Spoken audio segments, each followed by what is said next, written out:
We have detected some suspicious activity on your computer has The been reason of locked this up. call is to Their inform plan you is to control your attention and control you using any way they can. They want to get you on the phone, and they're calling from boiler rooms, studio apartments, even prison cells around the world. They want to sign you up for useless tech support or warranties, or they want to get straight into your bank account, or even mail them cash. There are two major ways they get to you. The first is the computer virus pop-up that locks up your computer and tells you to call a number for help. The second tactic is robocalls. Perhaps you've gotten calls like this one. The reason of this call is to inform you that IRS is filing lawsuit against you. If you call back, chances are high you'll be connected to a scammer. We will refund the money from our Chase bank to your bank, alright? This is a live 3D secure form which you are seeing right in front of your eyes. One man has decided to do something about it.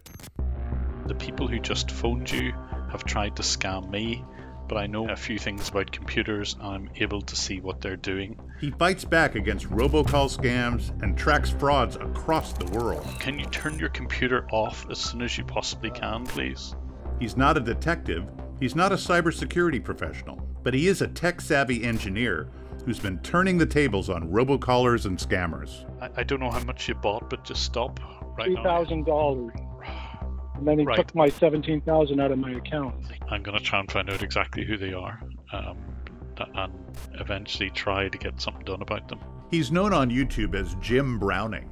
There he posts videos of real-time tech support scams, refund scams, IRS scams, and many other techniques used to defraud people out of their money. On his YouTube channel, he turns the tables on scammers and exposes their methods, and has gained a worldwide following of more than 3 million subscribers. Yet for all the acclaim, the man is totally unknown. His name is not Jim Browning. Here's where he works, but we can't tell you where he is or show you his face, for obvious reasons. He's helped lead authorities to fraud boiler rooms, resulting in the takedown of major operations. The scammers would like nothing more than to expose him. I work at home a fair bit. I mean, I'm in an office job normally, but sometimes I'd be at home and I would be getting constant interrupts from these phone calls. I'm a network engineer, I'm a software engineer, I've worked with telecoms firms in the past, and I was thinking, if I can't do something about this, then who can? Jim began engaging the telemarketers, trying to learn their tricks. Are you in San Jose or not? Definitely, sir. Okay. Can you name me one restaurant in San Jose? How long have you been doing the scamming? Sir, I'm not scamming you. You've gone very quiet. Why would that be? How can you define me that I'm a scammer? Well, you've been lying to me the whole time. He realized he could reverse engineer the scammers' methods and, using their own tools, see what was on their computers. He could see their cameras too. He was literally inside their networks, and he began recording videos of their computer activity and their personal computer cameras and closed-circuit cameras inside the boiler rooms. He could now get a full picture of what was going on, one that had never been seen before. It's really like a magician smoke and mirrors. If you have a look closely, you can see what's going on. As he watched and listened, he became even more outraged as he observed scenes like this one, where a group of scammers gathered to laugh at a victim who's at the end of his rope. Suffer from depression. No, sir. Everything will be okay. Don't worry, okay? Yes. Now, promise me you won't cry again, okay? He also intervenes when he can, preventing the transfer of money to the criminals. Hello? Hello, Annette. You are being scammed, okay? And this is not some random hacker. This is somebody trying to warn you not to move money. Banks will always say never move money because you're going to be scammed.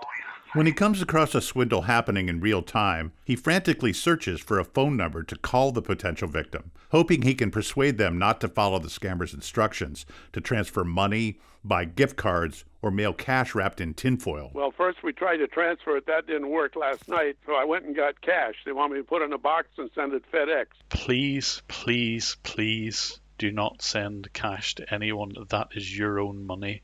That's the nice thing about it. You can't help but feel kind of thrilled that you managed to actually stop a crime from happening. As his campaign to fight robocall scams and online fraud has grown, he's been featured in media around the world, on the BBC, CBS, the New York Times, Times of India, and our own AARP bulletin. He wants to expand the audience for his message to everyone who needs help. It's a fascinating subject. The techniques that they use, the way that they manipulate people, although it's horrible to look at sometimes, nevertheless, it's actually quite an interesting subject when you get down to it. What started as a hobby to get back at annoying phone calls has become a calling to educate everyone about these crimes. I'm hoping that eventually the channel will bring enough awareness of scams that people will recognize them almost immediately. And even if they change the wording slightly, which they do, people will just recognize it and hang up on them. You know what? This is ridiculous. Here's an example of a case where Jim was able to intervene. Betty is a 75-year-old retiree in Florida on the line with a scammer in Kolkata, India. She's also fallen for fraud before. Now another con artist has her on the line. He tells her she's due a $399 refund from Amazon. I'm gonna refund you $399, right? Right. The first step is for her to allow him to remote access to her computer. He has her fill out an online form to get her refund, telling her it will be in 2 parts of $200 each, and she needs to enter the $200. But she must be careful not to make a mistake. In a simple word, it is an irreversible form. You cannot use the backspace key. But while she's entering $200, he's changing her screen behind the scenes on his computer to $20,000. We'll see how this is done in a minute. As he's doing this, he's buttering Betty up. You are like my granny, Miss Bessie. Do you know this? Yes. Yes, like my grandmother. Oh. Meanwhile, he now shows Betty her bank balance is $20,000 too much. The scammer pretends the problem is real and that he will lose his job due to Betty's so-called mistake. It was supposed to be a 200 in there. And you know that $20,000 is really a big amount. Yeah. The company people will put pressure on me. They will put pressure on me that because of your carelessness, this has happened. They're gonna kick me out of the job at the end of the day. Why would you get fired? I screwed up. You didn't make a mistake. I did. I understand. The scammer continues to manipulate Betty's emotions. She wants to help him. Miss Bessie, I am begging in front of you. I have no word. I'm speechless right now. After Jesus, you can be only the life savior for me. Please save my job, ma'am. If I'll not earn for my family will die due to hunger, due to starvation. So what do you want me to do? Send you a check? You're making me cry now. I'm getting attached to you. I'm getting emotional attached to you. Tell me how to help you. Please tell me how to help you. Just wait. The scammer suddenly comes up with the solution to their so-called problem. He tells Betty she can send back the $20,000 using a service called Zelle Transfer, similar to a method like PayPal or Venmo. Have you heard about Zelle Transfer? About what? Zelle Transfer? No, I don't know what that is. Wait, let me help you out in this situation. And please, ma'am, don't panic. Just have faith in yourself and in God as well. God is great. He's gonna fix each and every problem for both of us. Meanwhile, Jim Browning has been monitoring the situation and searching for Betty's phone number to warn her she's being scammed. He finally gets through. Hello? Hi. Yeah, who's this? Oh, thank goodness I've got through to you, because the person who was just calling you there is trying to run a scam. Bessie, are you there? Can you turn your computer off as soon as you possibly can, please? I screwed up. It's okay. I made a mistake. I put the wrong dollar amount in for a refund on my... Okay, I can assure you, you didn't mess up. That is how their scam works. They make it look as if they put money into your account. I did, though. No, actually you didn't, and I'll explain why. And you can double check this with the bank. I will call them. Yeah. Okay, I got my computer off and I won't answer the phone. If you thought changing the account balance on Betty's bank website would be difficult, Jim showed us how easy it is. Once in your account, the scammer can select any number and make it anything he wants, from $1 million to 0 to made-up text. So, of course, the scammers are free to do exactly what they want. Once your web page is visible to them, they can change whatever they like. They right-click and they go down to something called inspect. And as soon as you do that, you get a little bit of text, and I can add as much as I like. Of course, the account is not really changed. If you refreshed your account webpage, the real information would reappear. Betty was lucky Jim intervened. Most people never get their money back once it's sent. And there are some people in our community whose parents have lost upward of $80,000 to a scammer. Bellingham Police Lieutenant Claudia Murphy has seen these scams spread throughout her community. They come in droves and droves and droves. The types of robocalls we see here is, you can imagine just about anything, and we have seen it or heard it. Bellingham residents targeted by robo-scams tell Lieutenant Murphy they were afraid of what would happen if they ended the call. So many of our victims have told us, I was told to stay on the phone, that I couldn't hang up, that they were watching me, and that they knew I would hang up the phone, so I didn't. The scammers know if they're allowed to take a breath, many people will realize, wait, this is a scam. And so they keep that fight or flight going and keep that adrenaline going by continuing to make threats and frighten, which is the most despicable thing that I can think of just about when you take advantage of vulnerable people like that.